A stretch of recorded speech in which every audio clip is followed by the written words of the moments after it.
కనపరచి త్రిత్వాత్మ భాగ్యములోనికి మమ్మెల్లరూ నడిపించి వేయుమని దివ్య జీవవాక్య బోధకుడైన యేసు నామమును మిక్కిలి వినయముగా బ్రతిమలాడి వేడుకొనుచున్న మా ప్రియ పరలోకపు తండ్రి, ఆమేన్.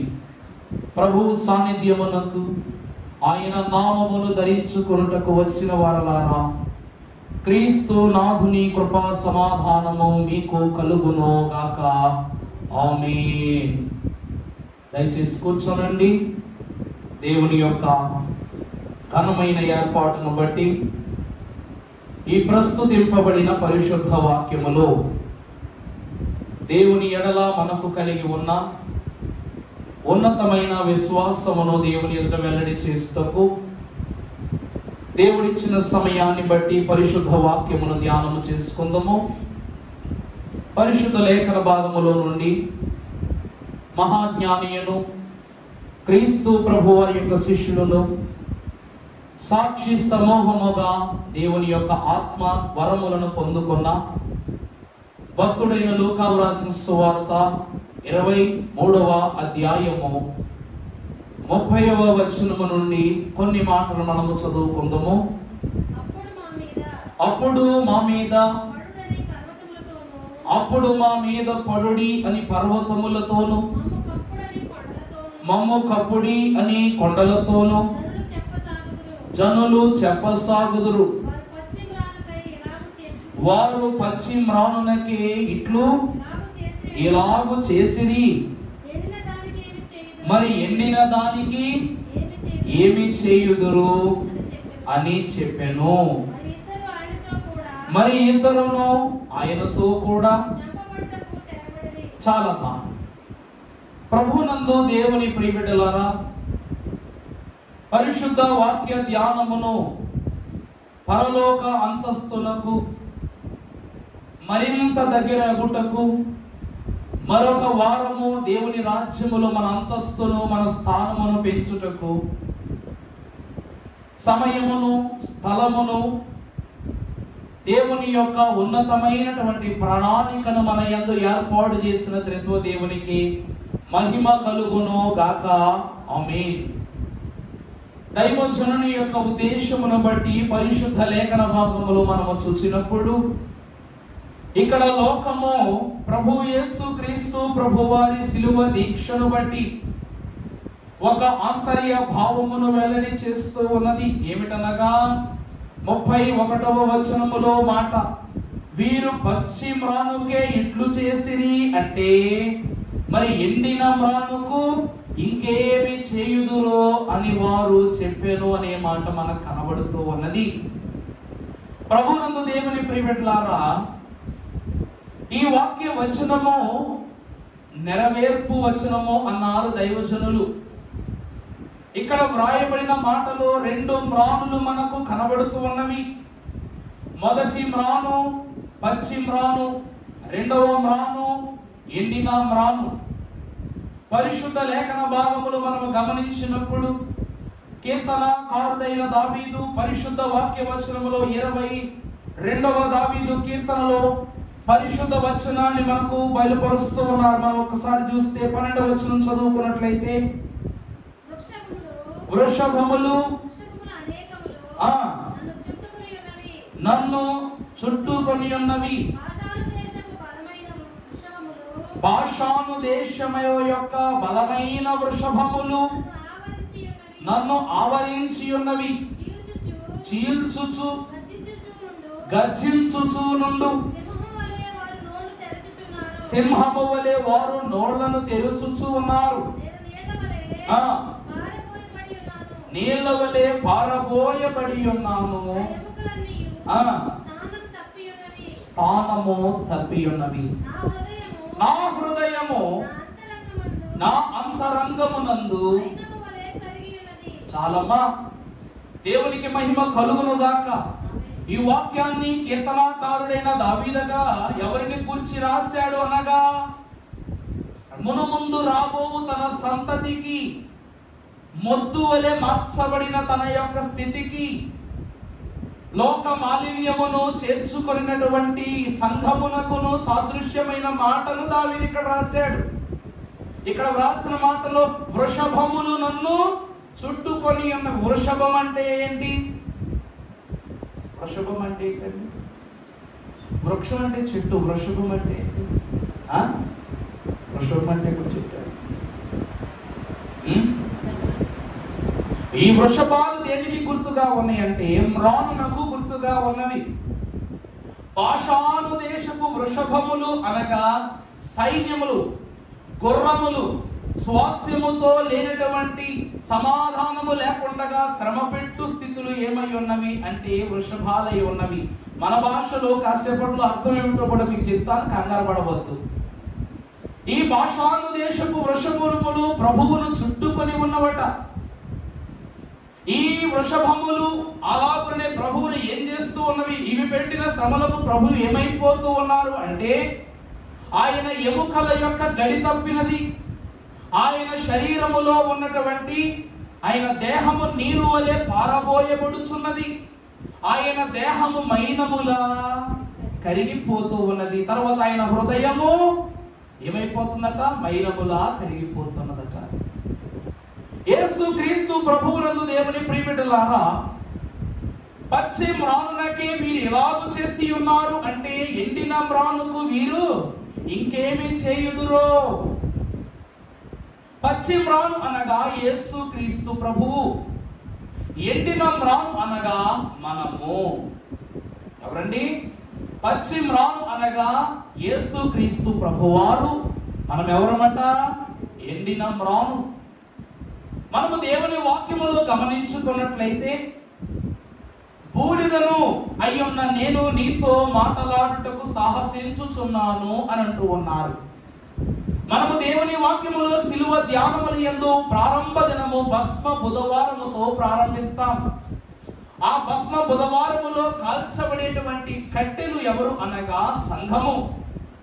అనగా శ్రమల కొలిమిలో కాల్చబడుటను బట్టి, శ్రమల అనుభవములో మనము బాధపడుటను బట్టి, వేదన పొందుటను బట్టి ఈ బూడిదగా ఉన్న మనము దేవుని ఎదుట మనం ఏమై ఉన్నాము అనగా మహిమను పొందుకునే స్థితిని సంపాదించుకుంటున్నాము. దేవుని సంగమా, మరొక వచనాన్ని అదే కీర్తనకారుడు పరిశుద్ధ భాగములో 16వ వచనములో చూపిస్తున్నా, చదవండి. అదే అధ్యాయం అమ్మా. కుక్కలు నన్ను చుట్టుకొని ఉన్నవి, దుర్మార్గులు నన్ను గుంపు కూడి నన్ను ఆవరించి ఉన్నారు. వారు నా చేతులను నా పాదములను పొడిచి ఉన్నారు. నా ఎముకలన్నీయు నేను లెక్కింపగలను అనేటువంటి మాట మనకు కనబడుతూ ఉన్నది. ప్రభునందు దేవుని ప్రియబిడ్డలారా, పరిశుద్ధ వాక్యములు మనము చూసినట్లయితే ఈ 22వ అధ్యాయములను ప్రతి భాగము క్రీస్తు ప్రభు వారికి లోక శోధనలు, శ్రమ పెట్టిన వ్యక్తులు, శ్రమ పెట్టినటువంటి పరిస్థితులు మనకు ప్రత్యేకంగా కనబడుతున్నాయి.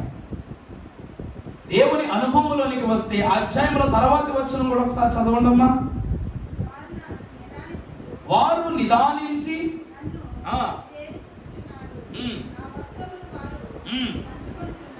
నా వస్త్రములను వారు పంచుకొనుచు ఉన్నారు.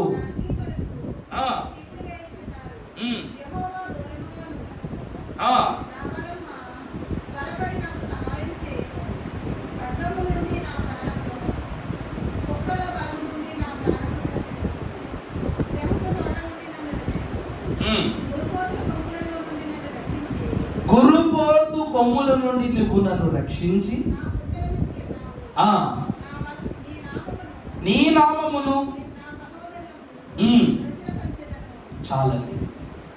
ప్రభునందు దేవుని ప్రియబిడ్డలారా, ఇప్పుడు ప్రారంభం నుంచి చూసినట్లయితే పచ్చి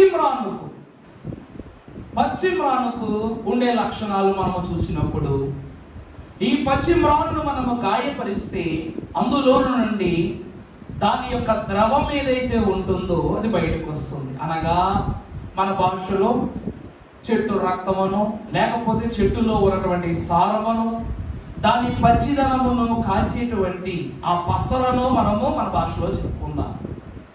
కానీ ఎండి మ్రానును ఎన్ని మార్లు నరికినను అందులో నుండి పసరు బయటకు వస్తుందా, దాని పచ్చిదనం బయటకు వస్తుందా? రాదు.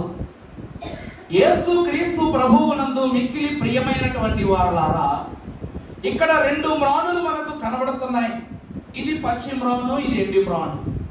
రెండిటిని పట్టుకెళ్ళి ఒక గొడ్డలి తీసుకుని మనము రెండిటిని నరికాం.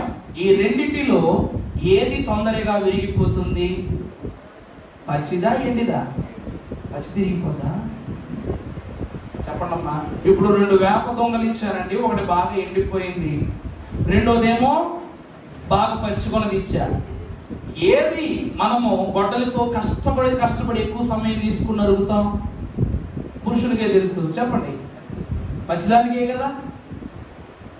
దాని యొక్క జాన చూడాలా, కొట్టిన స్థలం మీదే పలుమార్లు కొడుతూనే ఉండాలా. కానీ ఎండిది ఎక్కడ కొట్టినా ఒక చోట కొడితే మరొక చోట బయట వచ్చేస్తుంది, మరొక చోట పడితే మరొక చోట ఎక్కువ శాతం ఏమైపోతే విడిపోయినట్లుగా అతి తక్కువ సమయంలో దాని యొక్క భాగాలను మనం చేయగలం. కానీ పచ్చిదానికి మాత్రం కొట్టిన గడి మీదే కొట్టాల.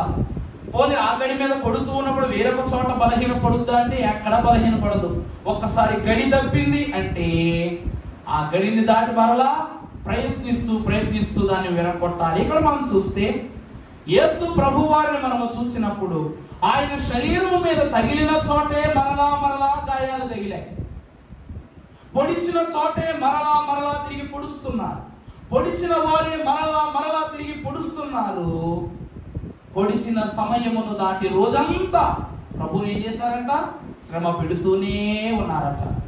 ఇప్పుడు సంఘం అనుకుంటున్నటువంటి మాట ఏమిటంటే, యేసు ప్రభువారు అనగా అంత బలమైన, అంత పొట్టైన, అంత ఘనమైన, అంత స్థిరమైన ఆ ప్రభువునే ఇంత హింస పెడుతున్నారే, మరి మనలను అనగా ఎండిపోయిన మనలను ఇంకెంత హింస పెడతారు అని సంఘం అడుగుతుంది.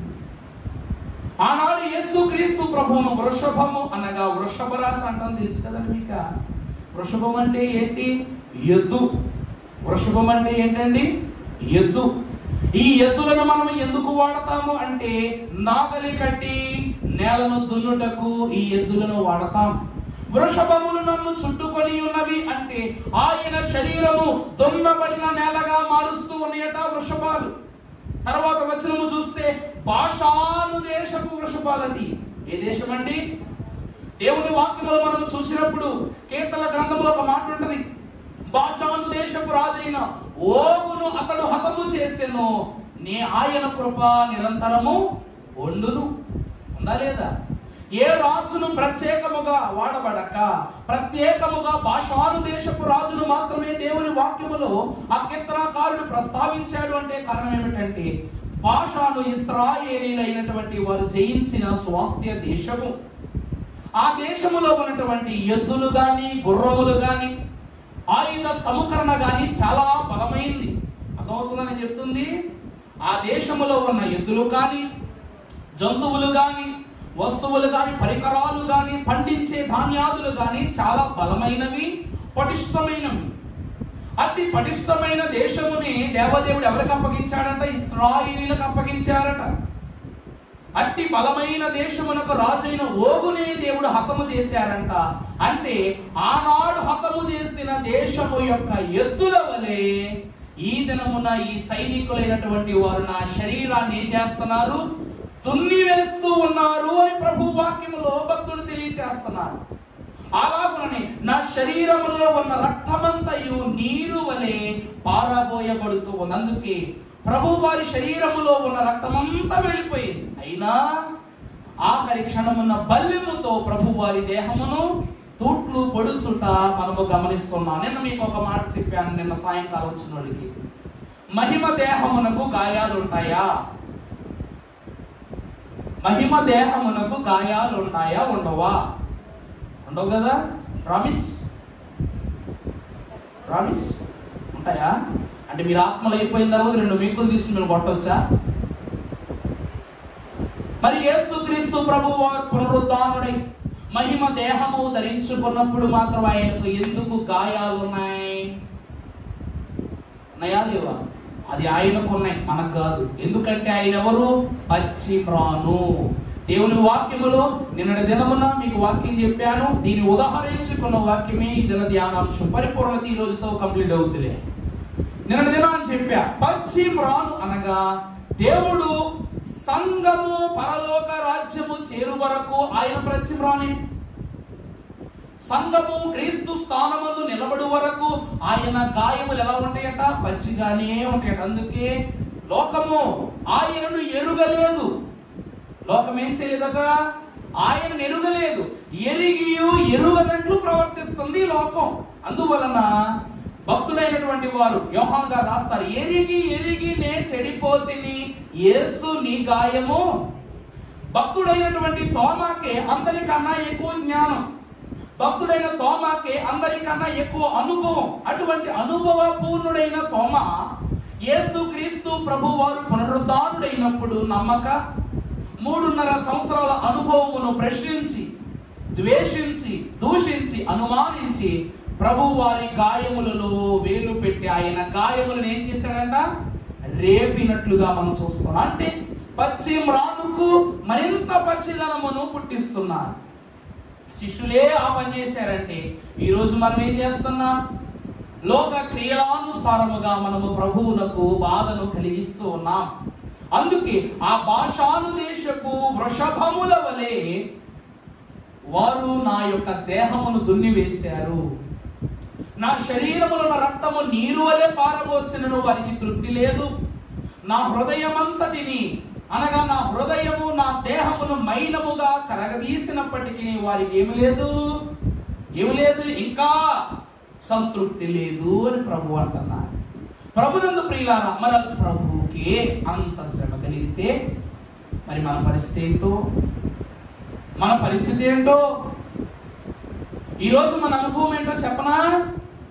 లెక్కలేని మార్లు పడిపోతిని, దిక్కులేని వాడని నైతిని, చక్కా చేసి నా నేత్రాలు తెరచి గ్రక్కున నిన్ను చూడనిమ్ము. ఆ చక్కా చేసి నా నేత్రాలు తెరచి గ్రక్కున నిన్ను చూడనిమ్ము. అంటే నీవు పడిపోతూనే ఉన్నావు, దిక్కు తోచని స్థితిలో పడిపోతున్నవాటి లోకములో. అటువంటి దిక్కు తెలియని వాడవై, దిక్కు నోచని వాడవై ఉన్న నీ నేత్రాలను చక్కపరచి ఆయనను నిన్ను చూడనిమ్ము అని నువ్వు వేడుకుంటున్నావట. ఇది ఈ దినము మన అనుభవం. మరి నువ్వు పడ్డ ప్రతిసారి దేవుని గాయము రేపుతున్నట్లేగా. పడిన అనుభవము పాపానికి గుర్తు అన్నారు దైవజనులు. పడిన కొలది మనం ఏం చేస్తున్నాం? దేవుని గాయాన్ని మరింత రేపుతున్నాం. తోమగారు 2 చేతులలోనూ ఏం చేశారో వేలు పెట్టారు. ప్రభు వారి ప్రక్కలో వేలు పెట్టారు. ప్రభువా ఇది నిజమైన గాయమే అంటున్నారు. ఆయనకు తెలిసినంత వరకు అతడు రుజువు చేసుకున్నాడు. కానీ నిజానికి వస్తే ఈ రోజు నా వేళ్ళు ఇలా ఉన్నాయి, గాయం అయింది అనుకుందా. గాయమైతే అయ్యగారు ఎలా ఉంది అయ్యగారు అని అడిగారు అనుకో, బాగానే ఉందమ్మా, కాస్త నొప్పిగా ఉందని చెప్పారు అనుకో. ఏదండి గాయం ఏదని చూపిస్తే ఇట్లా చూపిస్తా, ఏదని నిజమేనా ఇలా పెట్టి నొక్కారనుకో, ఏమవుతా? చూడడానికి వచ్చారా, చంపడానికి వచ్చారా అనుకుంటా. ఏమంటామండి? చూడటానికి వచ్చారా, చంపడానికి వచ్చారా అనుకుంటా. ఇప్పుడు ప్రభు వారి కట శారీరక మరణం అయిపోయింది. ఆ మరణము నుండి పునరుద్ధానం లభించినది. కానీ ఆత్మీయముగా ప్రభువుకు మరణమంత శిష్యులు వేస్తున్నారు. అందుకే ఆత్మ లేనివాడు నా వాడు కాదంటున్నారు. అలా ఉండకూడదని ప్రభువు తన గాయాలు ఇవ్వవలసి వచ్చింది. ఈ గాయాలే లేకపోతే ప్రభువును భూతమనేవారు. ఈ గాయాలే లేకపోతే ప్రభువుని ఏమనేవారండి? భూతమనేవారు. నువ్వు మా ప్రభువువే కాదనేవారు. నువ్వు ఆనాడు చెప్పిన అంత్యక్రీస్తు నువ్వే అనేవారేమో. ఎరిగి చెడిపోవుట, తెలిసి పడిపోవుట. దేవుని ప్రియమిట్లారా, పరిశుద్ధ వాక్యము మనము చూసుకున్నట్లయితే ఆదికాండ గ్రంథము 2వ అధ్యాయము 7వ వచనము మనము చదువుకున్నప్పుడు దేవదేవుడు ఆది నరుల యొక్క అంతస్తును తెలియచేస్తున్నారు. చదవమ్మా. అమ్మా, దేవుడైన యెహోవా నేల మంటితో నరుని నిర్మించి వారి నాసికా రంధ్రములలో నరుడు ఏమాయను. చాలండి. ఇక్కడ ఆదాము అనువారు ఒక నరుడు. అర్థమైందండి? రూపానుసారముగా నరుడు, దేవుని ఆత్మానుసారముగా జీవ ఆత్మ, 2 అనుభవాలు అతనిలో ఉన్నాయి. ఈ నరుడైన ఆదామునకట లోకము గాయము చెయ్యలేదు, కానీ ఎవరు గాయం చేశారు? దేవుడే గాయము చేసి ప్రక్కటి ఎముక నుండి ఆ బొమ్మను తీసి ఆ స్థలమును మాంసముతో పూడ్చి ఆమెకు ఒక జతనిచ్చినట్లుగా చూస్తున్నాను. అనగా దేవుని పురుషుడును దేవుని కుమారుడు, క్షమించండి, దేవుని యొక్క సృష్టిలో ప్రారంభ మానవుడై ఉన్నటువంటి ఆదాము, ఆయన యొక్క తొలి గాయము దేవుని చే ఏర్పాటు చేయబడింది. ఆ గాయమును దేవుడే మాన్పివేశాడు. కానీ తరువాతి పరిశుద్ధాత్మ ద్వారా మనకు ఇవ్వబడిన కుమారుడైన యేసుక్రీస్తు ప్రభువునకు ఎవరు గాయము చేశారు అనగా లోకము, అనగా సంఘమే ఏం చేసింది? ప్రభువుకు గాయము చేసింది. ఈ రోజు లోకము వేరు కాదు, సంఘము వేరు కాదు. లోకములో ఉన్నంత కాలము సంఘము లోకముతో ఏకమైనట్లే, లోకము సంఘములోనికి చేరినప్పుడు సంఘముగా మారినట్లే. 2 విడివిడిగా చూడొద్దు. నీకు ఆత్మ కావాలా శరీరము కావాలనే మాట వచ్చిందని ఏం చెప్తారు? ఆత్మే కావాలా? అయితే ఎప్పుడు వెళ్ళిపోతారని అన్నారంటే ఏంటి పరిస్థితి? నిజమా కాదా? నీకు ఆత్మ కావాలా శరీరము కావాలా అని ఎవరి దగ్గర అడిగాము అనుకోండి, దేవుని సన్నిధిలో ఉన్నాము కాబట్టి అమ్మో శరీరమా కావాలంటే పాపం అయిపోద్ది, ఆత్మే అడిగామంటే దీవులు వచ్చేస్తాయి. ఇది కాదు లెక్క. భూమి మీద దేవుడిచ్చిన కాలము వరకు నీకు శరీరము కావాలి, ఆత్మ కావాలి. దేవుని సన్నిధిలో నిలబెట్టు సమయమున ఆత్మవశులమై మాత్రమే జీవించాలి. ఈరోజు నీ శరీరాన్ని నువ్వు ఒప్పించి నీ ఆత్మ వైపు తిప్పాలి తప్ప శరీరానికి శరీర సమయమును ఆత్మకు ఆత్మ సమయాన్ని ఇవ్వకూడదు. దైవజనులు దేవదాస్ అయ్య గారు అన్నారట, అయ్యా శరీరము ఆత్మకు విరోధము కదా, మరి ఆ శరీరమును మనము విరోధముగా ఎంచుకుంటే కలిగే స్థితి ఏమిటంటే ఆత్మ నడిపింపును కోల్పోతామంట. అర్థమైందా అండి? కత్తి ఎంత పదునుగా ఉన్నా పట్టుకొనుటకు దాని పిడి ఎంత అవసరమో, నీ ఆత్మ యొక్క పదులను అదుపు చేయాలన్నా ఏం కావాలట? శరీరము కావాలి. నీ శరీరం ఏమై ఉన్నది అంటే అడ్డుకునేదై ఉన్నది. ఈ లోకములో నీ ఆత్మకు గాయము కాకుండా అడ్డుకునేదై ఉన్నది, నీ ఆత్మలో ఉన్న బలాన్ని పొందుకునేదై ఉన్నది అన్నారు. దేవుని ప్రియబిడ్డలారా, యేసుక్రీస్తు ప్రభువుని గమనిస్తే ఈ లోకము అను సంఘమైన మనము ప్రభువుకు గాయము చేశాము గనుక రాకడలో వధువు సంఘముగా మార్చబడిన తరువాతే మన వైభవాన్ని బట్టి ప్రభువుకి ఏం జరుగుతుందట? ఈ యొక్క గాయముల యొక్క నివారణ, స్వస్థత అనేటువంటి జరుగుతున్నారు. అందుకే అతడు పొందిన దెబ్బల చేత మనకే కలుగుతుంది. నువ్వు పొందిన స్వస్థత వలనే ఆయన గాయాలు కూడా ఏమవుతాయి? మరలా నివారణ జరుగుతుంది. నీ కోసము దెబ్బతిన్నాడు. నీ కోసము దెబ్బతిన్న దేవునికి నువ్వేమివ్వాలి అనగా ఔదార్యముగాను ఔషధముగాను ఉండాలి. దైవజనులు అన్నారట, మనం ఈ లోకములో సక్రమముగా జీవించాలంటే ఏం చేయాలి అంటే, కాని వాటిని వినరాదు, లేని వాటిని చూడరాదు, అనుకున్న వాటిని అనుసరించరాదు అన్నారు. అంటే నీ మనసుకి ఏదనిపిస్తే చేయకూడదు, నీకెవరేది చెప్పినా నమ్మకూడదు, ఎవరిని చూడమన్నా చూడకూడదు. అలా చూసే కదా లోతు భార్య ఏమైపోయింది? ఉప్పు స్తంభం అయిపోయింది. ఆమె లోకమంతా దేవునితోనే ఉంది, కానీ దేవుని లోనికి ప్రవేశించేటప్పుడు మాత్రం లోకాన్ని చూసింది. ఎక్కడ చూసిందో అక్కడే ఆగిపోయింది తన జీవితం. ఈ ఆదివారం వాక్య వర్తమానం అది అనుభవాన్ని చాలా వరకు మనం ముందుకు తీసుకుని వెళదామని. దేవుని ప్రియబిడ్డలారా, ఈ లోతు భార్య యొక్క అనుభవము ఈ లోకానికి పెద్ద ప్రశ్న. నేనేమని చెప్పా మీకు? శారమ్మ గారి కన్నా లోతు భార్యకే దేవునితో సాంబంధిక జీవితము, అనుభవము చాలా ఎక్కువ. ఆమె లోతు వలనే ఆలోచిస్తుంది, లోతు వలనే నడుస్తుంది, లోతు వలనే ప్రవర్తిస్తుంది. లోతు అబ్రహామును విడిచినట్లే ఈమె దేవుని కూడా విడిచిపెట్టేసింది. అర్థమైందా అండి? అబ్రహాము దేవుడు, ఇస్సాకు దేవుడు అని చెప్పడానికి కారణము లోతు దేవుడికి ఎందుకు చెప్పబడలేదంటే, లోతు అబ్రహాము కలిసి దేవుని స్తుతించినంత కాలము లోతు భార్య అబ్రహాం భార్య కూడా స్తుతించారు. కానీ లోతు యొక్క అనుభవం ముందు శారమ్మ యొక్క, లోతు భార్య యొక్క అనుభవం ముందు శారమ్మ గారి అనుభవం తక్కువే. కానీ అంత అనుభవశాలి అయి ఉండి కూడా శారమ్మ గారు కనాను యొక్క అంతస్తు సంపాదించుకున్నారు. లోతు భార్య మాత్రము చరిత్ర చూడలేని ఉప్పు స్తంభముగా మిగిలిపోయింది. కారణం ఏమిటంటే, దేవుని వాక్యం అంటూ ఉంది, పచ్చి మ్రానుకే ఇలా చేస్తే ఎండిన మ్రానుకు ఇంకెలా చేస్తారు. అంటే 33.5 సంవత్సరాలు తప్పు లేని, దోషము లేని, పాపము లేని, శోధన లేని, అపవాది యత్నములు దరికిరాని ప్రభువుకే ఇంత ఘోరమైన శిక్ష ఈ లోకం ఇచ్చిందంటే, పాపాలు చేస్తూ, దోషాలు చేస్తూ, దుష్టులకు లోనై, చెడు క్రియలకు లోనై ఉన్న మనము, అనగా ఇన్ని క్రియలతో ఎండిపోయాం మనం. మరి మనకి ఈ లోకం ఎలాంటి శిక్షిస్తుంది అని దేవుని వాక్యం అంటూ ఉంది. దేవుని ప్రియబిడ్డలారా, యెహెజ్కేలు గ్రంథము, పరిశుద్ధ వాక్యంలో యెహెజ్కేలు గ్రంథము 37వ అధ్యాయము 2వ వచనము మనము చూసినప్పుడు, చదువమ్మా. ఎముకలు అనేకములు అవి కేవలము ఎండిపోయినవి. ఆయన నరపుత్రుడా,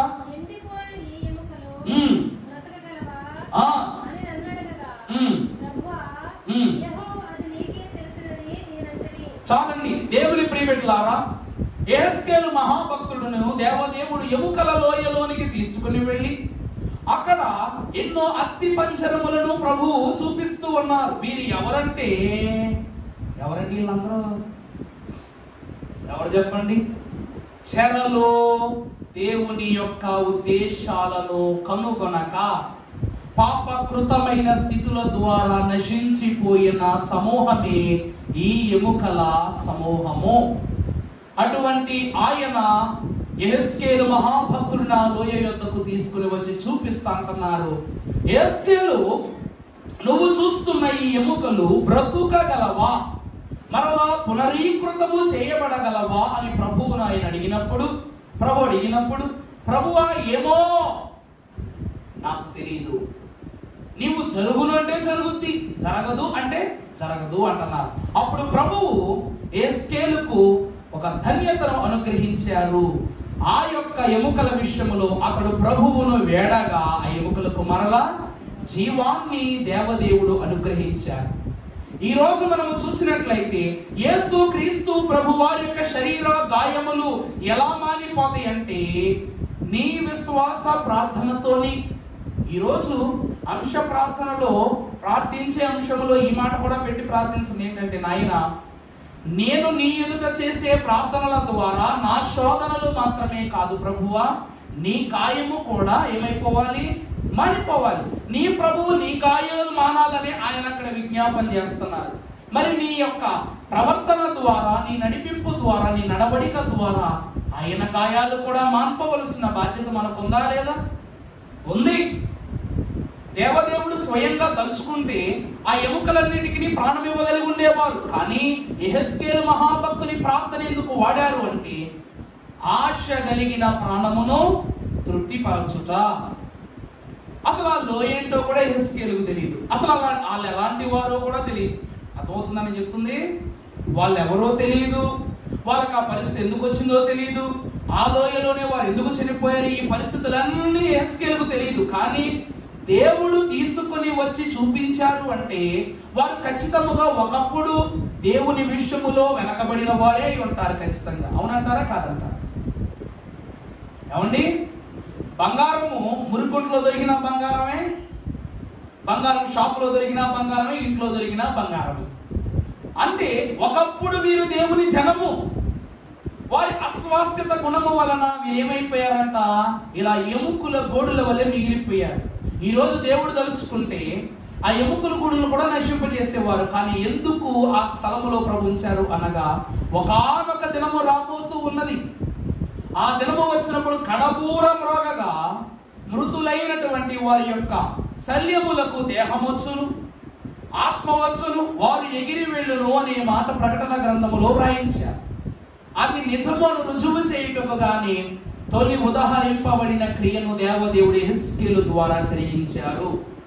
ఆనాడు ఆ చెరలో నశించిన వారికి మరలా పునరూకృతమైన దేహమునిచ్చినది యెహెజ్కేలు అయితే, ఈనాడు నశించుచున్న ఆత్మలను వెదకి రక్షించు నిత్య జీవము యొక్క దేహమునిచ్చే అంతస్తు యేసుక్రీస్తు ప్రభువుదు.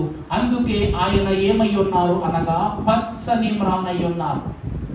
కీర్తనాకారుడు ఎక్కడో చెప్పని మాటలన్నీ ఎక్కడో చెప్పడు, మొదటి అధ్యాయంలోనే చెప్పేస్తాడు.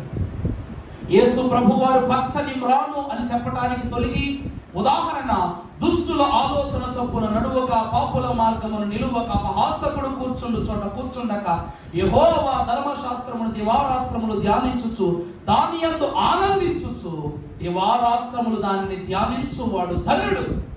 అతడు నీటి కాలువల యోరన నాటబడినదై తన కాలమందు, ఏమండి, నీటి యోరన నాటబడినదై ఆకు వాడక తన కాలమందు ఏ చెట్టు? ఫలమిచ్చే చెట్టు వలె. అంటే ఈరోజు కాలువల ప్రక్కన చెట్లు చూడండి. మీ చిన్నప్పటి నుంచి మన కాలువ పక్కన, మన రేవు పక్కన చెట్టు కనబడుతుంది, పెద్ద చెట్టు ఉంది కదా. ఆ చెట్టు మీరు ఎప్పటి నుంచి చూస్తున్నారో నాకైతే తెలియదు. ఇక్కడ పెద్ద వయసు వచ్చేసిన వారు యవ్వన వయసులో ఉన్నప్పటి నుంచి చూస్తున్నారేమో బహుశా చెట్టుని. ఎంతకాలం పడి చూస్తున్నారు. ఆకులు రాలుతున్నాయి కానీ అది ఎండిన అనుభవము లేకపోతే దాని కొమ్మలు విరిగిపోయిన పరిస్థితి మాత్రం నేను ఎప్పుడు చూడలా. ఈ 5 ఏళ్ల కాలంలో నేనైతే ఎప్పుడు చూడలేదు. దేవుని ప్రియబిడ్డలారా, అంటే దానికి ఎవరూ వచ్చి నీరు పోయక్కర్లేదు. దాని నీరును దేవుడే ఏర్పాటు చేశారు. దాని పచ్చదనమును ఎవరు ఎండగట్టలేరు. ఎంత ఎండ వచ్చినను దాని యొక్క పచ్చదనాన్ని ఎవరు అపహరించుకుపోలేరు. అలాగే యేసుక్రీస్తు ప్రభు మీద ఎంత నిందపడినా, ఎంత శోధన పడినా ఆయనలో ఉన్న పచ్చటి ధనమును ఎవరునూ ఏం చేయలేరట? అపహరించుకుపోలేరు. ఆయన నిత్యము జీవ జలపు ఊటగానే ఊరుతూనే ఉంటారు. అందుకే మన అయ్యగారు మహాసభలో కిరణ్ బాబాయ్ గారు ఏమని చెప్పారు? ప్రెసిడెంట్ అయ్య గారు బైబిల్ మిషన్ గుంటూరు ఏమిటంట? ఊట అన్నారు. పరలోకపు అంతస్తునకు చేరుటకు ప్రయాణము చేయించున్న సంఘమునకు దాహము తీర్చు ఊట గుంటూరు. గుంట ఊరు అన్నమాట. ఎవరండి? నీరు నిలవ చేసేటువంటి, నీరును చదును చేసేటువంటి స్థలము గుంటూరు అట. ఆ ఊరు మనకేమై ఉన్నది? మన దాహము తీర్చే ఊట అనే ఊరు అయి ఉన్నది అన్నారు. దేవుని ప్రియబిడ్డలారా, అటువంటి పచ్చని మ్రానుకి లోకము ఇంత స్థితి కలిగించిందట. ఆ మాట అర్థమవుతుందా అండి? పరిశుద్ధ వాక్యములో మరొక వచనాన్ని మీరు చూసినట్లయితే కొలస్సీలకు రాసిన పత్రిక ప్రారంభ అధ్యాయము 15వ వచనం మనం ఒకసారి చదువుకున్నట్లయితే, కొలస్సీలకు రాసిన పత్రిక, అమ్మా, ఆయన అదృశ్య దేవుని స్వరూపి అయి సర్వ సృష్టికి ఆది సంభూతుడై ఉన్నారు. చాలండి. అనగా ఈయన అదృశ్య దేవుని యొక్క స్వరూపమై ఉన్నారు. ప్రభు ఎవరంట? తండ్రి అయిన దేవుడు ఏమై ఉన్నారు? అక్షయుడు, అదృశ్యుడు, అద్వితీయ సత్యదేవుడైన తండ్రి కదా ఆయన. మన స్తుతి క్రమాల్లో చదువుకుంటాం. దేవాని అదృశ్యుడవును అద్వితీయ సత్యదేవుడమైన తండ్రి, నీకే మహిమ కలుగును గాక. ఆయన తండ్రి అను వారు అదృశ్యుడై ఉన్నారు. ఆ అదృశ్య దేవుని యొక్క స్వరూపమే ఎవరు అనగా యేసుక్రీస్తు ప్రభు. ఆయన ఎవరు అనగా సర్వాధికారి. ఈ సర్వాధికారి అయిన ప్రభువు యోహాను సువార్త 4వ అధ్యాయము 1వ వచనములో మనకు మరొకగా పరిచయం అవుతున్నారు. ఏమిటి అనగా చూడండి, యోహాను సువార్త 1వ అధ్యాయము 4వ వచనం. ఆయన సమరయ మార్గమున వెళ్ళవచ్చెను. అమ్మా, యోహాను సువార్త 1వ అధ్యాయం 4వ వచనం. ఆయనలో జీవముండెను, ఆ జీవము చాలండి. దేవుడు అదృశ్యుడై ఉన్నారు. ఈ అదృశ్యునిలో నుండి నరరూపం వచ్చింది. ఈ నరరూపము ఏమై ఉన్నది అంటే జీవము కలిగినదై ఉన్నది. ఆ జీవములో ఏమున్నదంట? వెలుగు ఉన్నది. ఆ వెలుగే మనుష్యులకు ఏమిస్తూ ఉన్నది? ప్రకాశించడి అంతస్తును అనుగ్రహిస్తూ ఉన్నది అని ప్రభు అంటున్నారు. ప్రభునందు దేవుని ప్రియబిడ్డలారా, పచ్చని చెట్టు మాత్రమే ఫలమిస్తుంది. అదవుతుందా అండి? పచ్చని చెట్లు మాత్రం ఏమిస్తాయి? ఫలాలనైనా ఆకులనైనా మంచి కొమ్మలనైనా ఇస్తాయి. ఈరోజు మనం మంచాలు తయారు చేసుకోవాలనుకోండి, పచ్చ చెట్లు వాడతామా, ఎండిన చెట్లు వాడతామా? ఎండిన చెట్లే వాడతాం కదా. అంటే ఈ లోకము మనుషులను ఎండిన స్థితి వరకు మార్చి తన సదుపయోగానికి వాడుకుంటుందట. కానీ ఎండిన చెట్టుకున్న ఫలాలు ఎవరైనా తింటారా? అర్థమైందా? ఎండిన మ్రాను మనం ఉపయోగిస్తాం. అంటే లోకము ఎండిన మనలను తనకు నచ్చిన ఉపయోగపరమైన వంటి క్రియగా వాడుకుంటుంది. కానీ ఆ యొక్క పండ్లను కానీ దాని యొక్క ఉపయోగాలను కానీ లేక పువ్వులను కానీ ఎండిన వాటిని మనము కొయ్యము. మన యొక్క ఆహార పదార్థములను ఇచ్చేది ఎవరు అనగా ప్రభు.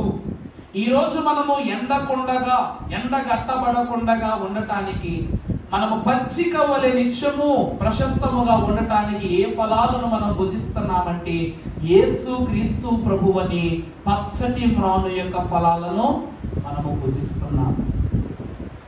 దేవుని ప్రియబిడ్డలారా, అందుకే దైవజనులైన దేవదాసయ్య గారు అన్నారు, తినే కొద్దీ తృప్తి పొందేటువంటి గొప్ప గొప్ప పదార్థాలు ఈ లోకములో ఉన్నాయి. కానీ ఒక్కసారి తింటే జీవిత కాలము తృప్తి పొందే ఫలమే ఏ ఫలం అనగా యేసు క్రీస్తు ప్రభువును జీవ ఫలము అన్నారు. అర్థమైందా అండి? ఈ ప్రపంచంలో ఎన్ని ఫలాలు తిన్నా నీకు మళ్ళా ఆకలేస్తుంది, మరలా తినాలనిపిస్తుంది. కానీ ఒక మారు తినను ఏ మారును దానికి సరిదోగనిది మరలా ఆకలి కొనని ఫలము ఎవరనగా యేసు క్రీస్తు ప్రభు అనే జీవ ఫలము అన్నారు. దేవుని ప్రియబిడ్డలారా, అందుకే అక్కడ వాక్యములో భక్తుడు రాయించినటువంటి మాట, ఆయన ఈ లోకమునకు జీవమై ఉన్నారు, సర్వములో నీవు సర్వమై ఉన్నావు, నిర్వహించితివి నా నిఖిల కార్యములు. నిఖిల కార్యములు అనగా అన్ని క్రియలను ప్రభు మన యందు నిర్వహణ చేస్తూ ఉన్నారు. మరొక వచనాన్ని మీరు చూసినట్లయితే పరిశుద్ధ గ్రంథములో యోహాను సువార్త 11వ అధ్యాయము 25వ వచనం మనం చూస్తే,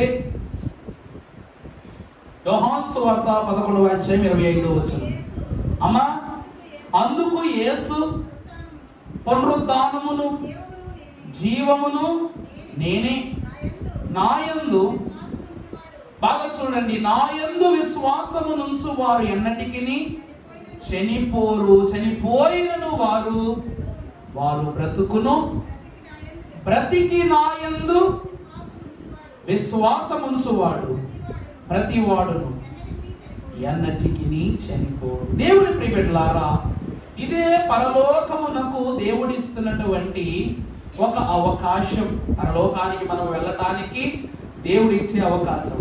7 ఏళ్ల శ్రమల కాలములో ఎండిన మ్రాను వలె మిగిలిపోయేవారు, కాలిపోయేవారు ఎవరనగా ఈ లోకములో దేవుని పునరుద్ధానమునందు విశ్వాసముంచని, అంటే పచ్చి మ్రానును నమ్మని వారు. ఇప్పుడు యేసు ప్రభు వారట పచ్చి మ్రాను అని అంటున్నారు. నిజానికి ఆదాము అవ్వలు కూడా పచ్చి మ్రాను వెనక్కే వెళ్ళి దాక్కున్నారు.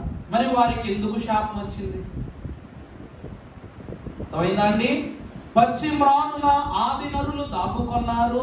పచ్చి మ్రానునకు అంటు పెట్టి దేవుని కుమారుని మనం ఏం చేశాం? శిక్ష వేశాం.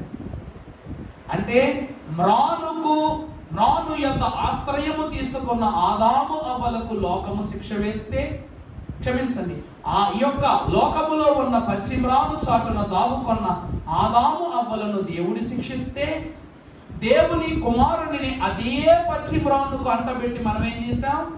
శిక్ష వేశాం. అలా శిక్ష అనుభవించి పునరుద్ధానుడైన ప్రభువును మనము విశ్వసిస్తే మనకు ఏమై ఉన్నది? పరలోక రాజ్యములోనికి ప్రవేశమైనది. ఒకవేళ బ్రతికి ఆయన విశ్వాసమును మనం ఎవరమైతే గమనించమో, స్వీకరించమో, వారికి ఎండిన మ్రాను యొక్క అనుభవం. ఈరోజు పడవలు ఉంటాయి. మీరు ఒక ఆలోచన చేయండి. పచ్చి కర్ర తీసుకెళ్లి ఇంట్లో పడేసినా తేలుద్ది, ఎండు కర్ర తీసుకెళ్లి పడేసినా తేలుద్ది, అంతే కదా? ఏమండి? పచ్చి కర్ర తీసుకెళ్లి మనము నీటిలో పడవేసినా తేలుతూ వెళుతుంది, ఎండినది తీసుకెళ్లి వెళ్ళినా తేలుతుంది. పచ్చిది బరువు ఉంటుందా, ఎండిది బరువు ఉంటుందా? మరి బరువు ఉంటే పచ్చిది ఎందుకు మునిగిపోవట్లేదు? ఎండినది తేలికగా ఉంటే అది ఎందుకు తేలుతుంది? రెండింటికి ఒకే స్థితి, మునిగే విషయం ఏముంటుందండి, రెండు ఒకేలా తేలుతాయి. అది బరువు ఉంది కదా కాస్త దిగిద్ది, ఎండింది కదా కాస్త తేలుతుంది. ఇదేం కాదు, పచ్చి లేదు ఎండు లేదు, రెండింటిని ఈ యొక్క నీళ్ళు ఏం చేస్తాయి, ఒకేలా తెలగెట్టుకుంటూ వెళ్ళిపోతాయి. ఇలాగున లోకమంట పచ్చి మ్రాణుకి ఒకే ట్రీట్మెంట్ ఇస్తుందంట, ఎండిపోయిన దానికి కూడా ఒకే ట్రీట్మెంట్ ఇస్తుందంట. అర్థమవుతుందని నేను చెప్పే మాట మీకు అర్థమవుతుందా? యేసు ప్రభు వారికి ఈ లోకం ఇలాంటి బహుమానం ఇచ్చింది, మనకే బహుమానం ఇస్తుంది అని అందు వాక్యం అంశపాఠంలో. నీళ్లలో పడేస్తే పచ్చి కర్ర అయినా అలాగే వెళుతుంది, ఎండి కర్ర అయినా అలాగే వెళుతుంది. అంటే ప్రభువు పొందిన శ్రమలను కూడా మనమును ఏం చేయాలి, తప్పక పొందుకోవాలి. ఆయన 1 రోజు 2 రోజులు 3 రోజులను ఒకే రోజు శ్రమలు పెట్టారు, కానీ మనము అంతకు మిక్కిలి శ్రమను పొందుతున్నాం. ఒంటి మీద గాయాలు లేవు కాబట్టి అని అంటున్నా, కానీ ఒంటి లోపల ఉన్నాయిగా బోర్డు గాయాలు. దైవజనుడి యొక్క వాక్యమును, ఈ అంశమును మనము దీర్ఘముగా చూసినట్లయితే, ఎవరు దేవుని విశ్వాసమును గ్రహించరో వారు ఎండిన మ్రానే. మోషే దగ్గరట 40 ఏళ్ల నుండి, క్షమించాలి 80 ఏళ్ళు ఒక కర్రను చేతబట్టుకునే తిరిగాడు మోషే. మొదటి 40 ఏళ్ళును అది ఏ కర్ర అనగా గొర్రెలు కాసుకునే కర్ర. ఆ కర్రను నీటిలో వేస్తే ఏమవుతుంది, తేలుద్దా తేలదా? నీటిలో తేలే కర్ర 40 సంవత్సరాలు ఆయన చేతిలో ఉంది, కానీ నీటినే రెండుగా మార్చేసిన కర్ర మిగిలిన 40 సంవత్సరాలు ఉంది. ఈరోజు మోషే జీవితంలో ఉన్న 40 ఏళ్ల కర్రలో నువ్వు ఉన్నావనుకోండి, లోకంలో తేలటమే. లేదు నేను దేవుని మ్రానుగా ఉండాలని నువ్వు ఇష్టపడ్డావనుకోండి, నీ ఎదురుగా ఏ సముద్రమైనా ఏ అగ్ని అయినా ఏమైపోతుంది, చీలిపోతుంది. వాక్యములో సంఘం అనే మాట యేసు ప్రభువు వారు చెప్పింది. పచ్చి మ్రానికే ఇలా చేశారు, ఎండిన మ్రానికి ఇంకెలా చేస్తారని సంఘమే అంటుంది. ఎందుకు అంటుంది అంటే, అది అల్ప సంఘమై ఉండవచ్చు. మనం అల్ప సంఘమా? వారి అల్ప విశ్వాసమై ఉండొచ్చు, మన అల్ప విశ్వాసమా? బ్రతికి నా యందు విశ్వాసముంచువాడు ఎన్నటికీ చనిపోడు. బ్రతికి తన యందు విశ్వాసము లేనివాడు బ్రతికున్నా చచ్చిపోయినట్లే. అంటే ఈ రోజు మనం పచ్చి మ్రాన ఎండు మ్రాన మనకు అనవసరం. మనం ఎవరి మ్రాను అనగా దేవుని మ్రాను. దేవుని ప్రియబిడ్డలారా, అందుకే భక్తులైనటువంటి వారు మరి ప్రత్యేకంగా తెలియచేస్తూ ఉన్నారు, ఒలీవ మొక్క మీద కట ఏమి రాదు, ఎండే గుణము రాదు. అర్థమైందండి? ఒలీవ మొక్కకు ఏ గుణము రాదు, ఎండిపోయే గుణము రాదు. ఒలీవ మొక్కల యొక్క ఆయుష్కాలము కొన్ని వేల సంవత్సరాలు. ఇశ్రాయేలు దేశములో 2000 సంవత్సరాలు పైబడి క్రీస్తు కాలము నుండి ఉన్న మొక్కలు కూడా ఈ రోజులు ఉన్నాయి. ఒలీవ మొక్కల ఆకులు కోల్పోతుంది కానీ సారాన్ని కోల్పోదు అన్నారు. ఈరోజు ఆ మొక్క ఎండుదనము లేనిది, ఎండు స్థితి లేనిది, నశించిపోయే స్థితి లేనిది. మరి మనం ఏ స్థితిలో ఉండాలి? ఈరోజు మనము గమనిస్తే పెద్ద మొక్క చిన్న మొక్క ఇది కాదు గొప్పతనం. మర్రి చెట్లట కాయలు ఇవ్వవు, పళ్ళు ఇవ్వవు, పువ్వులు ఇవ్వవు, ఏమీ ఇవ్వవు. ఎవరు ఇంటి పట్టును పెంచుకొని కూడా పెంచుకోరు. కానీ ఆ చెట్టు యొక్క ఆయుష్కాలము 500 పైబడి సంవత్సరం బ్రతుకుతుందట మర్రి చెట్టు, మనం అలా వదిలేస్తే.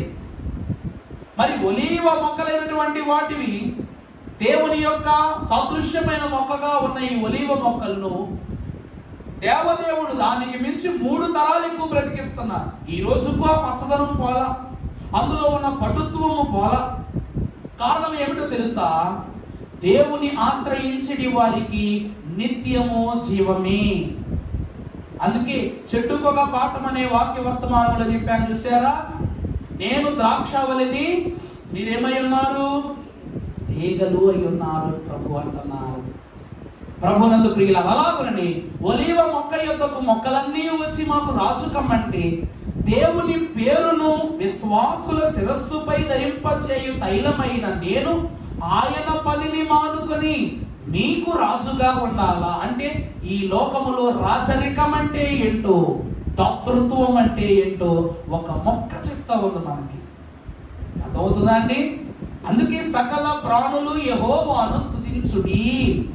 సకల ప్రాణులు ఏం చేయాలి? ఈరోజు ప్రభువుకి ఎలా జరిగింది, మనకి ఇంకెలా జరుగుతుందంటే, ప్రభువుకి ఇలా జరిగిందంటే లోకపు నింద ఆయన మీదకు వేసి ఆయనకు ఆ శ్రమ కలిగించారు. మరి నీకు ఆ శ్రమ రాకూడదంటే నువ్వు క్రీస్తు శిష్యుడైన యోహానులో బ్రతుకు. యోహానుకు సిలువేయడానికి చూశారు, పనవల. సముద్రంలో పడేశారు, పనవల. నూనె బాండీలో పడేశారు, పనవల. ఆయన చంపటానికి ఆయుధాలు లేవు, వ్యక్తులు లేవు, మంత్రాలు లేవు, మంత్రగాళ్ళు లేరు, ఎవరూ లేరు. కాబట్టి ఆయనను చంపటము కన్నా ఆయనకు దూరంగా ఉండటమే మేలు అని తీసుకెళ్లి పద్మాసులో పడేశారు. దేవునికి దగ్గరగా ఉన్నవాడు ఏ లోకములోనైనా దగ్గరగా ఉంటాడు దేవుడికి. అందుకే మహాభక్తులైన సాధు సుందర్ సింగ్ గారు ప్రార్థన చేశారంట, ప్రభువా, నేను ఈ లోకములో నీ కనులకు దోషిగా కనబడితే నన్ను నరకములో వేయి, నీ చిత్తం. లేక నీ దృష్టికి నేను పరిశుద్ధుడిగా కనబడితే నన్ను పరలోకంలో ఉంచు. కానీ పరలోకమందును నరకమునందును నువ్వు నాతోనే ఉండు. ఏమండి? నరకములో ఉన్న మన దగ్గరకు ప్రభువు మన దగ్గర ఉంటే, నరకములో ప్రభువు మనతో ఉంటే, పరలోకములో ప్రభువు లేనిది నరకముతో సమానమే. నరకములో ప్రభువు లేకుండా పరలోకములో మనము నివసిస్తే, ప్రభువు లేని పరలోకములో మనం నివసిస్తే ఏమిటంట? పరలోకము కూడా ఎలా కనబడుతుంది మనకు? చీకటితోనే. ఎందుకంటే ఆయన ఏమై ఉన్నారు? నిత్య వెలుగై ఉన్నారు. మరి ఆ వెలుగు ఆ లోకము నుండి వేరే లోకమునకు వెళ్ళిపోయినప్పుడు మరి లోకముల అంతస్తే ఉంటది. మన 7 నేత్రములు గల రాయని చెప్పాను, మీకు వాక్యములు చెప్పాను కదా. యేసుక్రీస్తు ప్రభువారు పుట్టినప్పుడు ఈ భూలోకము మీదకు సర్వలోక సైన్య సమూహములు ఆ దూతతో కూడా నుండి సర్వోన్నతమైన స్థలములలో దేవునికి మహిమ, ఆయనకి ఇష్టలైన మనుషులకు భూమి మీద సమాధానం. అంటే సర్వలోక సైన్య సమూహము. అటు పరలోకములు ఎవరు లేరు, దేవదూత లోకములో లేరు, రక్షితుల మోక్షములో లేరు, గాతు సముద్రములో లేరు, 24 పెద్దల లోకములో లేరు, సాతాను లోకములో, వాయుమండల లోకములో లేరు, ఇటు నరకమునందు ఎవరు లేరు. అందరూ ఎక్కడికి వచ్చేసారంటే భూలోకంలోకి వచ్చేసారు. ఎందుకంటే వెలుగు భూమి మీదకు వచ్చింది కాబట్టి అన్ని లోకాలు ఆ వెలుగును వెంబడిస్తూ వచ్చేసాయి. ఇప్పుడు అన్ని లోకాలు ఎలా ఉంటాయి? ఖాళీగా ఉంటాయి. ఎలా ఉంటాయండి? ఖాళీగా ఉంటాయి. ఎప్పుడైతే సంఘారోహణము జరుగుతుందో అప్పుడు సర్వలోకములో ఉన్న వారందరూ పరలోకమునకు వచ్చి ఖర్జూరపు మంటలు పట్టుకుని తెల్లటి దుస్తులు ధరించుకుని సైన్యములకు అధిపతియగు యెహోవా పరిశుద్ధుడు పరిశుద్ధుడు స్తోత్రగానము చేస్తాయట. ఈరోజు మనం ఎందుకు అనుకోవాలి నాకు ఎటువంటి శిక్ష వస్తుందో, నాకు ఎటువంటి, నువ్వు తప్పు చేసావా? తప్పు చేసిన వాడు తప్పక భయపడాలి. దేవుని యందు నిత్య నిలకడ స్థిర భావము కలిగిన వారు ఎప్పుడు తల ఎత్తుకునే జీవించాలి. ప్రభువట మరణము దగ్గర కూడా తలదించలేదు, కానీ ఎవరి దగ్గర తలదించారో తెలుసా? విశ్వాసుల ప్రార్థన ఎదుట మాత్రమే తలదించారట. ఎందుకంటే పాపము భయపెడితే ప్రభు తలదించి చూడలేదు, కానీ ప్రభువా అని చేజాపడిగినప్పుడు పరలోకమును తలదించుకుని ఒక చూశారు ప్రభు. అంటే నీ ప్రార్థనలో ఎంత పట్టు ఉన్నదో గమనించండి. మనం ఎలా అవుతాం? ఎండిన మ్రాను, నేను పరిశుద్ధులను గనుక మీరును, నేను పచ్చటి మ్రానును గనుక మీరును పచ్చటి మ్రానే. దేవుని ప్రియబిడ్డలారా, ఎండిన మ్రానుకు వీరు ఎలా చేయదురంటే అక్కడ వాక్యంలో చూశారు కదా, లోకములో ఉండిపోయే వారిని గురించి రొమ్ము కొట్టుకుంటూ భూజనులుగా ఉండి రొమ్ము కొట్టుకుంటూ ఉన్న వారే ఈ లోక సంబంధులు. పరలోకము పరదేశుల లోకము అన్నారు. అయ్యగారు ఏమన్నారండి? ఒకటి పరలోకమంట, రెండవది పరదేశుల లోకమంట. అంటే మిగిలిపోయే వారిది ఆ లోకం. ఈ లోకమునకు పరదేశులుగా వచ్చాం, జీవిస్తాం, బ్రతుకుతాం, విశ్వాస జీవితాన్ని కూడగట్టుకుంటాం, స్వదేశముకు దైవ సాన్నిధ్యములోనికి వెళ్ళిపోతాం. ఈరోజు శిలువ దీక్షకు వచ్చిన వారులారా, యేసుక్రీస్తు ప్రభు వారి ఒంటి మీద ఉన్న ఏ గాయము కూడా ఆయన బాధ పెట్టలేదంట. కానీ శిష్యులైనటువంటి వారు ఆయన శరీరములో చెయ్యి పెట్టి, ఆయన గాయములలో చెయ్యి పెట్టి వెతికిన ప్రతి గాయము ప్రభుని ఏం చేశాయి? బాధ పెట్టాయి. అందుకే ప్రభువారు అంటూ ఉన్నారు, ఆ యొక్క దాహమే చేదు చిరకను ప్రభువుకి ఇచ్చినను దానిని తాగని ప్రభువే పునరుద్ధానుడైన తరువాత ఈ శిష్యుల యొక్క అనుభవాలను నిజము చేయుటకు, ఈ శిష్యుల యొక్క తలాంతులను స్థిరపరచడానికి పునరుద్ధానుడై మహిమ దేహములో ఉండి కూడా ఒక చేప ముక్క ఏమైనా ఉంటే నాకు ఇవ్వండి, నేను భుజిస్తాను అన్నారు. శరీర దేహములో ఉండి లోక భోజనమును స్వీకరించని ప్రభువు పునరుద్ధానుడై మహిమ దేహముతో లోక భోజనాన్ని ఆయన అందుకున్నారు. కారణం ఏమిటంటే ఆయనేనని రుజువు చేయడానికి అన్నమాట. అర్థమైందండి? ఈరోజు ఒక తల్లి బిడ్డ ఉన్నారు. తప్పిపోయిన బిడ్డ తల్లిని గుర్తుపట్టలేదు అనుకోండి, తల్లికి బాధ. కానీ తల్లే బిడ్డను గుర్తుపట్టకపోతే, నా మాట అర్థమవుతుందండి? పిల్లలు తల్లిదండ్రులను గుర్తుపట్టకపోతే సరే, చిన్నతనము, వయసులేతనం. కానీ తల్లే పిల్లలు గుర్తుపట్టలేదు అనుకోండి, అంతకంటే ఘోరమైన శిక్ష ఉంటుందా పిల్లలకి లోకంలో? తల్లే తన నవమాసాలు మోసి కన్న బిడ్డలను ఆ తల్లి గుర్తుపట్టలేదు అనుకోండి, ఎలా ఉంటది? ఈరోజు DNA పరీక్షలు అవి ఇవి సోదుగోలు చెప్తారు, కానీ అవి కూడా మార్పు చెందేది లేదు. కానీ ఆ తల్లి యొక్క స్వరము బిడ్డ మాత్రమే వినగలదు. ఆ బిడ్డ యొక్క స్వరము తల్లి మాత్రమే కనిపెట్టగలదు. ఈరోజు తల్లిదండ్రుల ప్రేమ కన్నా మిన్నైన నీ దేవుని ప్రేమను, దేవుని స్వరాన్ని కనుగొంటున్న నువ్వు, దేవుని ప్రణాళికలో ఆయన స్వరాన్ని నువ్వు గమనించకపోతే అప్పుడు ఎండిపోయినట్టు అప్పుడు మనం ఏమైపోయినట్టు? ఎండిపోయినట్టు. అందుకే వాక్యంలో ప్రభు అంటారు, ఇదిగో నా గొడ్డలి మొదలుపై ఎలా ఉందంట? నరకడానికి సిద్ధంగా ఉంది. ఈ మ్రాను ఎప్పుడైతే ఎండి దాని వల్ల, ఉపయోగము లేని దాని వల్ల విశ్వాసహీనత స్థితిలోనికి వెళ్ళిపోతుందో, ఆ గొడ్డలి యొక్క కాటుకు, ఆ గొడ్డలి యొక్క వేటుకు ఇది ఏమైపోవాల్సిందే? తెగి పడిపోవాల్సిందే. నువ్వు పచ్చి మ్రానుగా ఫలించావా, గొడ్డలి మీదకు రాదు. అని లోకం అనే పాపపు గొడ్డలి మీదకు రాదు. లేదా ప్రభువును విసర్జించి, లోకమును స్వీకరించి, ఆత్మను విడిచిపెట్టి ఇన్ని క్రియలను, దుష్ట క్రియలు చేసావా, గొడ్డలి వెట్టు పడుతూనే ఉంటుంది, నీ మ్రాను నరుకుబడుతూనే ఉంటుంది. దావీదుతో అయిపోయిందండి ఈ కాలము. సొలొమోను కూడా సుభిక్షమైన పరిపాలన చేయలేదట. దావీదు అంత గొప్ప పరిపాలన చేయలేదట. ఎందుకంటే ఆస్తి సంపాదించాడు, ఔదార్యాన్ని సంపాదించాడు, ఘనతను సంపాదించాడు, విలువను సంపాదించాడు. వీటిని నిలబెట్టవలసింది ఎవరు? కుమారులే. కానీ సొలొమోను దాన్ని కాపాడాడు. తన కుమారుడైనటువంటి సొలొమోను కుమారుడైనటువంటి అతడు ఏం చేశాడట? ఆ యొక్క అంతస్తును పోగొట్టుకున్నాడు. 12 గోత్రాలు ఏమైపోయినాయి? రెహబాము యొక్క అంతస్తులు ఏమైపోయినాయట? 12 గోత్రాల్లో 2 గోత్రాలేమో ఇశ్రాయేల్లో ఉన్నాయి. మిగిలిన 10 గోత్రాలు యెరోబాము దగ్గరికి వెళ్ళిపోయినాయి. అప్పుడు 2 ఆలయాలు, 2 దేవుళ్ళు, 2 యాజకులు, ఇలా రెండేసిగా సొలొమోనుతోనే అనుభవాలని, దావీదు అంతస్తుతోనే అనుభవాలని ఆగిపోయింది. అందుకే ప్రియులారా, దైవజనులు అన్నారు, దేవుని యందు దేవుని ప్రేమ ఎదుగో జనులారా భావంబునను తెలియదే. కేవలము నువ్వు చేయాల్సింది ఒకటే, కేవలము నమ్ముకొనిన పరలోక జీవంబు నమ్మువానికి సమస్తము సాధ్యమే. నువ్వు నమ్మంతే. నువ్వు ఎండిపోకుండా పచ్చిగా నీరు పోసి కాచే పని ప్రభువు తీసుకుంటారు. అలాగున పచ్చటి మ్రానులా ఉండటానికి ప్రయత్నించుచున్న మనకు ఎండు మ్రాను వంటి లోక ఆలోచనలను రాకుండా, ఆ తాకుడు లేకుండా ప్రభు పచ్చిక గల చోట్ల మనలను పరుండ చేసి శాంతికరమైన జలముల యొద్ద ఆయన మనలను నడిపించి దీవించును గాక. ఆమేన్. పరిశుద్ధుడా, నీకే వందనములు. ఈ క్రొత్త మాటలు మీరే మాలో ఫలింప చేయండి. వాక్యము నీ సన్నిధి ఔదార్యమును తెలియచేసెను. ఆ ఔదార్యము నీ మనస్సు యందు మాకు ఉన్నత స్థానమును కలిగించను. ఈ కలిగింపబడిన తలాంతులతో నీలో సాగుటకు గల జ్ఞాన శుద్ధిని దయచేసి దీవించుమని వాక్య జ్ఞాన సంపన్నుడైన యేసు నామములు మిక్కిలి వినయముగా బ్రతిమలాడి కొనుచున్న మా ప్రియ పరలోకపు తండ్రి. ఆమేన్. ప్రభు దీవించి ఆశీర్వదించి ఆయనే మహిమ పొందును గాక.